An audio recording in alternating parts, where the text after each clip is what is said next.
Hello दोस्तों, एक बार पुनः आप लोगों का दीपित 5 चैनल पर स्वागत है। आप लोग कैसे हैं? मैं आशा करता हूं आप लोग अच्छे होंगे तथा अपने अध्ययन काल में पूरी तन्मयता से लगे होंगे।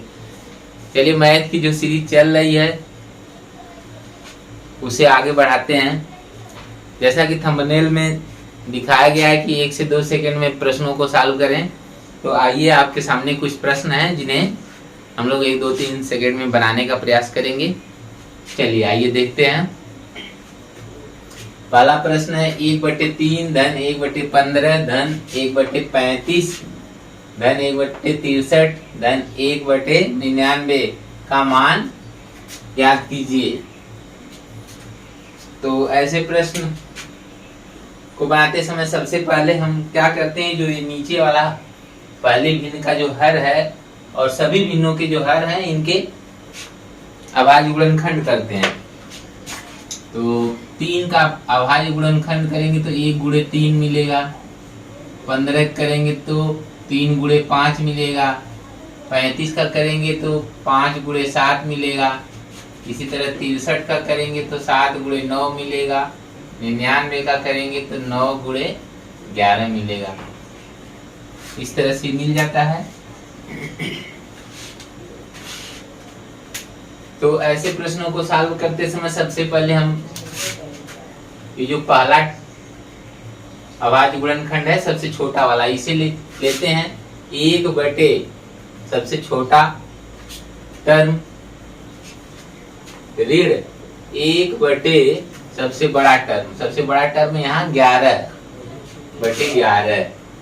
अब बटे पूरे के बटे ये दोनों टर्म के अंतर के बराबर यहाँ लिख देंगे। तो दोनों टर्म में अंतर कितना है? 3 में से 1 घटाएंगे 2, 5 में से 3 घटाएंगे 2, 7 में से 5 घटाएंगे 2, 9 में से 7 घटाएंगे 2। हर जगह देखेंगे तो 2 का अंतर, ये यहाँ 2 लिख देंगे। जो अंतर है उस डिफरेंस उसे यहाँ लिख देते हैं। अब इसे सॉल्व कर लेते हैं। इसको सॉल्व करेंगे, एलसीएम मिलेगा 11। 1 से भाग देंगे 11 में, 11 आएगा। फिर 11 का गुणा करेंगे 11 आएगा। 11 में से 1 घटाएंगे 10, 10/11। 10/11 आएगा। ये 2 पहले से है, इसको यहाँ लिख देंगे 11 के साथ गुणे के रूप में। ये 2 से काटेंगे 2 बचे 10 आएगा। 5/11 ये आंसर हो जाएगा। 5/11 ये आंसर होगा। ऑप्शन कौन सा सही है? ऑप्शन बी सही है। ऑप्शन बी सही है। चलिए ये तो फार्मूले के आधार पर सॉल्व करते हैं। इससे भी छोटा तरीका देखते हैं बहुत जल्दी से बनाने के लिए। हम क्या करेंगे, सबसे पहले जितने पद हैं 1, 2, 3, 4, 5 इनको काउंट कर लीजिए, या तो ऊपर जो 1 है सबको काउंट कर लीजिए। 1, 2, 3, 4, 5। 5 1 है, ऊपर 5 लिख देंगे। ऊपर क्या लिखेंगे? 5 बटे जो सबसे छोटा टर्म है, सबसे छोटा टर्म यहाँ है 1, और जो सबसे बड़ा टर्म है 11, इन दोनों का मल्टीप्लाई कर देंगे। 1 गुणे 11। अब गुणा कर लीजिए। 1 का 11 गुणा करेंगे 11, 5 ऊपर है, 5/11 हो जाएगा। ये आंसर हो जाएगा। ऑप्शन कौन सा सही है? बी सही। तो इस तरह से आप देख लिए हैं पहला सवाल। दूसरा सवाल देखते हैं। 1/6 धन 1/12 धन 1/20 धन 1/30 धन 1/42 धन 1/56। तो अब हम इसे 6 को जो अभाज्य गुणनखंड में तोड़ेंगे, इसका फैक्टर करेंगे तो 2 गुणे 3 होगा। इसका फैक्टर करेंगे तो 3 गुणे 4 होगा। इसका करेंगे तो 4 गुणे 5 होगा। ऐसे करते करते चले जाएंगे। 56 का करेंगे तो क्या हो जाएगा? 7/56। 7 गुणे 8 हो जाएगा। कितना हो जाएगा? 7 गुणे 8। तो अब इसे सॉल्व करते हैं। तो सबसे पहले हम क्या करते हैं, 1 बटे जो सबसे छोटा टर्म है क्या है? 2 ऋण 1 बटे जो सबसे बड़ा टर्म है क्या है? यहाँ 8 लिख देंगे। बटे क्या? दोनों जो ये टर्म है, दोनों टर्म जो अभाज्य गुणनखंड आ रहे हैं सबका, इनमें जो डिफरेंस है उसको लिख देते हैं। तो पता है 3 में से 2 घटाएंगे 1 आएगा, 4 में से 3 घटाएंगे 1, हर जगह 1 का डिफरेंस मिलेगा। तो बटे 1 कर देंगे, बटे क्या करेंगे 1। अब इसको सॉल्व कर लेते हैं। बटे 1 का मतलब कुछ नहीं होता है, अब 1 से भाग देंगे सब वही आएगा। अब हम क्या करेंगे, एलसीएम यहाँ मिलेगा 8, 2 से जब हम 8 में भाग देंगे 4 आएगा, 4 का 1 में गुणा करेंगे 4 ऋण 8 का एलसीएम में भाग देंगे 8 में से 8 से भाग देंगे 1 आएगा, 1 का 1 में गुणा करेंगे 1 आ जाएगा 4 ऋण 1 बटे 8। और ये बटे 1 है, ये बटे 1 है, ये गुणा के रूप में हो जाएगा 8 के साथ, इसका कोई मतलब नहीं है। अब 4 में से 1 घटाएंगे आएगा 3, 3 बटे 8, ये 3 बटे 8 आंसर हो जाएगा। कौन सा ऑप्शन है, ऑप्शन सी सही है। कौन सा ऑप्शन है, ऑप्शन सी। अब छोटे रूप में कैसे सॉल्व करेंगे, इससे छोटा रूप में। तो सबसे पहले हम क्या करते हैं, टर्मों को गिन लेंगे। कितने टर्म है, 1 2 3 4 5 6, या हम एक जो ऊपर 1 लिखे हैं इनको गिन लेते हैं। 1 2 3 4 5 6 है तो 6 लिख देंगे, बटे सबसे छोटा टर्म क्या है 2, गुणे सबसे बड़ा टर्म क्या है 8। इन दोनों का मल्टीप्लाई कर देंगे। अब काट देंगे, 2 से 2 3 6, 2 एकम 2, कितना आ गया 3 बटे 8। यहाँ 3 बचा ऊपर, नीचे 8 एकम 8 हो जाएगा, 3 बटे 8 ये आंसर हो जाएगा। विकल्प कौन सा सही है, सी सही है। चलिए 2 सवाल हो गए, तीसरा सवाल देखते हैं। 1 बटे 2 धन 1 बटे 6 धन 1 बटे 12 धन 1 बटे 20 धन डैश डैश डैश 1 बटे 82 का मान ज्ञात कीजिए। 82 1 बटे 82 का मान कीजिए, ये पूरे का मान निकालना।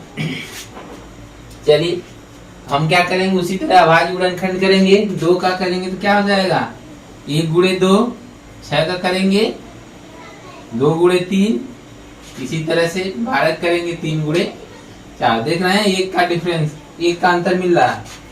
आगे इसी तरह इसका करेंगे, तो इसका करेंगे तो क्या हो जाएगा 13 गुणे 14, क्या होगा 13 गुणे 14। इसका करके देख लीजिएगा 13 गुणे 14 है। तो अब हम क्या करते हैं, सब सवाल लगाते हैं। सबसे पहले क्या करेंगे, 1 बटे सबसे छोटा टर्म, सबसे छोटा टर्म क्या है 1, 1 बटे 1 ऋण 1 बटे सबसे बड़ा टर्म, सबसे बड़ा टर्म क्या है 14, 1 बटे 14। डिफरेंस कितने का है 1 का है, 2 माइनस 1 बराबर 1, 3 माइनस 2 बराबर 1, डिफरेंस 1 का। 1 जब बटे 1 के रूप में है तो कोई मतलब नहीं निकलता, वो उतना ही मान आएगा। तो अब क्या होगा 14 एकम 14, 14 में से 1 घटाएंगे बटे 14 आ जाएगा 13 बटे 14, 13 बटे 14। कौन सा ऑप्शन है, ऑप्शन ए। कौन सा ऑप्शन है, ऑप्शन ए। अब इसको 60 तरीके से लगाना, तो सबसे पहले क्या करेंगे गिन लेंगे। देखिए ये पहले टर्म के साथ 1 गुणे 2 है, नहीं पहले टर्म के साथ 1 है, दूसरे टर्म के साथ 2 है, तीसरे टर्म के साथ 3 है, इसी तरह चौथे टर्म के साथ 4 होगा, और इसी तरह से ये 13वां, ये देखिए 13 है, इसका मतलब 13वां टर्म है। इस सीरीज का 13वां टर्म होगा 1 बटे 82। तो इसका मतलब हम देख रहे हैं कि ये 13 बता रहा है कि 13वां टर्म है।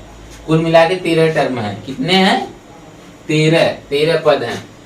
तो क्या होगा गिनेंगे तो 1 से लेकर 13 तक, तो ऊपर 13 लिखेंगे बटे सबसे छोटा टर्म यहाँ क्या है 1, सबसे छोटा फैक्टर क्या है यहाँ 1, और सबसे बड़ा यहाँ पे क्या है 14।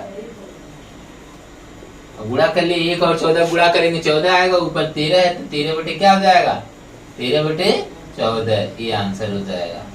ऑप्शन ये सही है। दोनों तरह से समझ रहे हैं आप, समझते रहिए।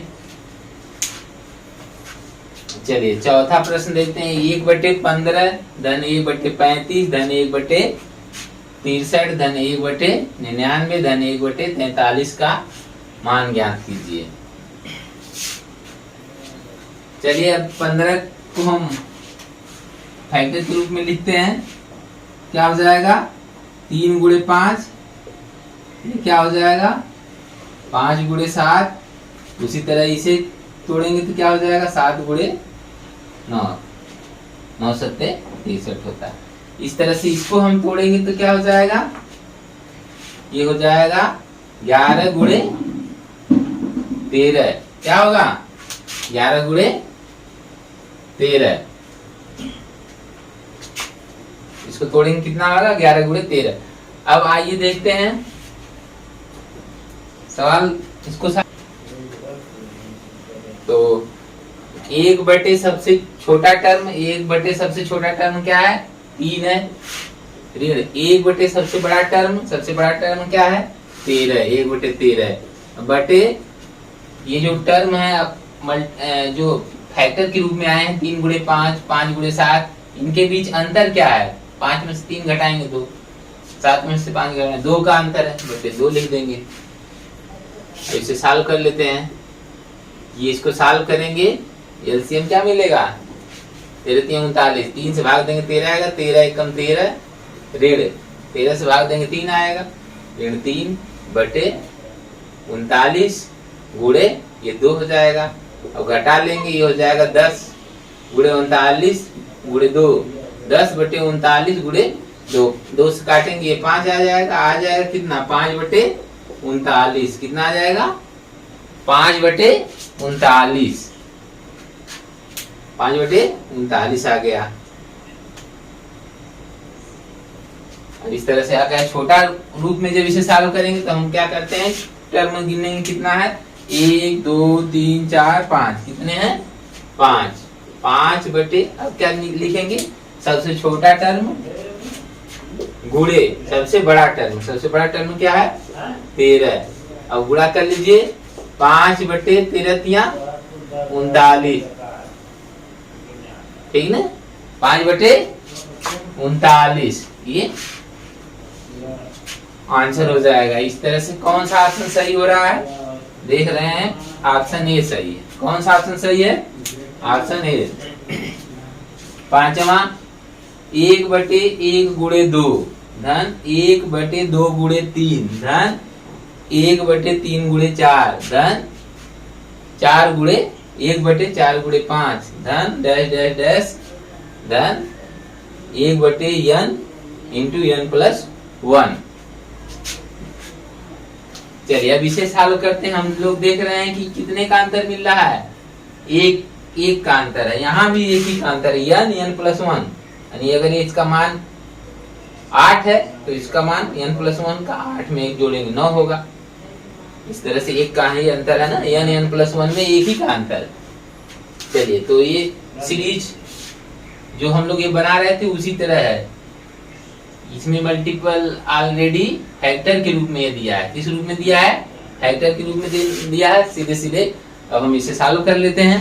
तो 1/, सबसे छोटा पद 1 है, 1 बटे सबसे बड़ा पद यहाँ क्या होगा n प्लस 1 होगा, n प्लस 1, n से भी तो बड़ा है n प्लस 1। अब इसको सॉल्व कर लेते हैं एलसीएम n प्लस। अब और क्या करते हैं जान लीजिए, बटे क्या होता है दो, ये जो फैक्टर है इनके बीच का अंतर, फैक्टर के बीच अंतर कितने का है 1 का, बटे 1। तो इसको सॉल्व करते हैं। इसको सॉल्व करेंगे तो एलसीएम n प्लस 1 मिलेगा, तो n प्लस 1 ऋण 1 बटे n प्लस 1। अब बटे 1 का मतलब कुछ नहीं होता है, इसके अगर गुणे के रूप में 1 लिखेंगे तो बात वही है। अब इसको काट देंगे, प्लस माइनस कट के 0 हो जाएगा, n प्लस 1, ये आंसर आ जाएगा। कौन सा विकल्प है, विकल्प बी, विकल्प बी सही है। इस तरह से आप ये 5 प्रश्न देख लिए हैं। मुझे आशा है कि ये 5 प्रश्न आपको समझ में आ गए होंगे। आप इन प्रश्नों को बढ़िया से समझ लीजिए, 2-3 बार वीडियो देख करके बढ़िया से विधि को समझ लीजिए और इन प्रश्नों को लगा लीजिए। और साथ साथ अपनी किताब निकालिए, ऐसे जो प्रश्न मिलते हैं उनको भी सॉल्व करिए ताकि आपका ज्ञान और मजबूत हो सके। परीक्षा में ऐसे प्रश्न अगर आए तो आप इन्हें खोज के कर डालें, कोई समस्या न आए। चलिए ठीक है, ओके, आप सभी लोगों को धन्यवाद।